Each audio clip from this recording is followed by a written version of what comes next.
আপনারা তো সবাই অপেক্ষায় আছেন যে ভাবি কি কি রান্না করেছে সেগুলো দেখার জন্য। আমারও একই অবস্থা। নিজের হাতের রান্না খেতে আর ভালো লাগে না, তাই ভাবির হাতের রান্না খাবো মজা করে। ভাবির হাতের রান্না এর আগেও খেয়েছি, খুব খুব মজার রান্না করে ভাবি। তাই আজকে ভাবির হাতে সব মজার রান্না খাবো।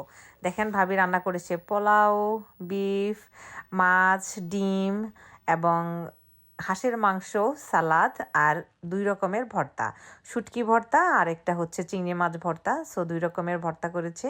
আর এই ভর্তা দিয়ে অনেক অনেক ভাত খাবো। আর এই হচ্ছে মিষ্টি জাতীয় সব খাবার, এই যে দেখতে পাচ্ছেন ফ্রুটস, তারপর পায়েস, মিষ্টি, দই, সব মিষ্টি জাতীয় খাবার। এটা হচ্ছে খাবার পরে খাবো।